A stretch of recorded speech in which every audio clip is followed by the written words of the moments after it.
Is a problem, and it's a problem throughout the nation, and it's only growing. And I think we've all read the stories, and we also know through the data that there are more people who are here in Idaho making decisions to maybe make a transition from a boy or a man to a woman. And so since those statistics are increasing and those choices are increasing, we also know that it's not a matter of if, but when this becomes more of a factor here in Idaho when it comes to our sports. That was State Representative Barbara Ehart from Idaho Falls back on January 21st of last year. That was right before she was going to introduce House Bill 500, her Fairness in Women's Sports Act, in the Judiciary Rules and Administration Committee. Also known as the Transgender Athlete Bill, it would ban transgender women and girls from competing on teams as the gender with which they identify. And that answer was what Representative Ehart said when asked, why is this bill needed if transgender women taking roster spots or first place finishes away from cisgender women wasn't really a problem in Idaho? It wasn't then, and one could argue it still isn't. Regardless, that bill was introduced on February 13th of last year's 2020 legislative session. It was amended, and a version passed the Senate a little more than a month later, then passed the House 2 days after that. And despite 5 former Idaho attorneys general urging a veto, and the current one, who raised serious concerns about its legality and timing, Governor Brad Little signed it into law on March 30th, 2020, the first state in the country to install such a ban. We then learned how soon and to whom that bill might actually affect when a lawsuit was filed on April 15th. Lindsay Hecox, a Boise State University student, and Jane Doe, a Boise High School student, sued the state of Idaho and Governor Little. The suit and House Bill 500 targets women and girls who are transgender, intersex, and subjects all female athletes to the possibility of invasive genital and genetic screenings, they argued. Hecox is a cross-country runner and was hoping to try out for the Boise State women's team last fall, saying she's a girl and has a right, the right team for her is on the girls' team. Well, the law went into effect July 1st. The lawsuit went to the Ninth Circuit Court on July 22nd, with 2 Idaho State track and cross-country athletes signing on as friends of the court, defending the law, saying they had to compete against a transgender woman, and they felt it was unfair. However, on August 17th, Chief U.S. District Court Judge David Nye did 2 things. One, he allowed the 2 ISU athletes to continue in defense of the bill, but he also blocked enforcement of the ban until it could be heard in full at a later date. Judge Nye said then the state couldn't identify a legitimate interest served by House Bill 500 that wasn't already addressed by existing high school sports and the NCAA competition rules, adding that it was only an invalid interest of excluding transgender women and girls from women's sports entirely, regardless of their physiological characteristics. In his opinion, Judge Nye said it is not just the constitutional rights of transgender girls and women athletes at issue, but the constitutional rights of every girl and woman athlete in Idaho.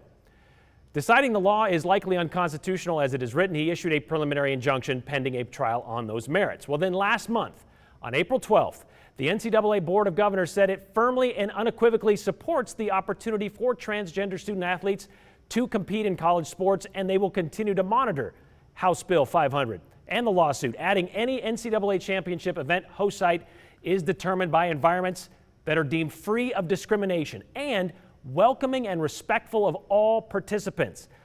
Which brings us to today, with the Ninth Circuit Court of Appeals hearing arguments as to why this temporary block should stay that way or why it should be reversed. The attorneys for the Alliance Defending Freedom, who actually helped Ehart write the bill, well, they want it reversed.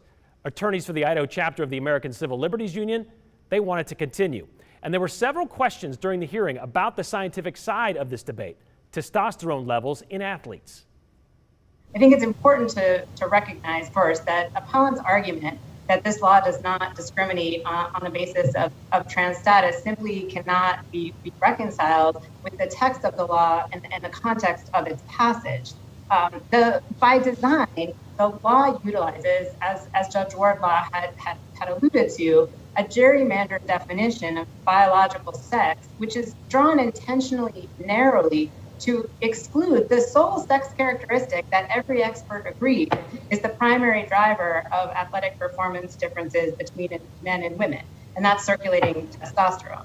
And instead, what the law does is distinguish between cisgender athletes, so non-transgender athletes, who can compete in sports consistent with their gender identity, and transgender athletes, transgender women and girls who cannot. And that's the entire purpose of the law. I'm thinking if somebody is born biologically male according to anatomy and has the normal male internal organs functioning, and then tries out for a college girls team, even if his testosterone has been effectively reduced for 1 year, he's had 19 years of building a bigger body, bigger muscles, bigger bones, as typically happens with males. Did any of the medical studies address that, or is this just my own speculation? Your Honor, we certainly discussed that in our briefs, the point that there are important changes, height, bone size, strength, bone strength, that there are bells you can't unring when it comes to going through male puberty. I was simply calling the court, and we discussed that in detail in our briefs. I wanted to call the court's attention. It is there already. It is, but I said for the argument, I didn't want to take the time on the disputed issue of fact. I wanted to highlight the missing issue of fact, and the fact that the NCAA requirement of simply engaging in suppression is relying on a technology, a medical technology that at this point, the evidence is it just doesn't work. It was only about a 35-minute hearing or so, with only a few questions from the three judges there, one of which focused on is if this case still had merit since Lindsay Hecox failed to make the BSU women's cross-country team, therefore not really getting much of an advantage, and is no longer in school. Well, her attorney said she plans on returning and trying again, although it shouldn't matter because this is about future transgender athletes and their place to play. The main argument we've heard going into this hearing in favor of the Fairness in Women's Sports Act is that not allowing this ban will harm 50 years of Title IX, the federal civil rights law passed in 1972, and it gives women athletes the right to equal opportunity in sports in schools that receive federal funds, from elementary all the way up to four-year universities. And it states, no person in the United States shall, on the basis of sex, be excluded from participation in, be denied the benefits of, or be subjected to discrimination under any education program or activity receiving federal financial assistance.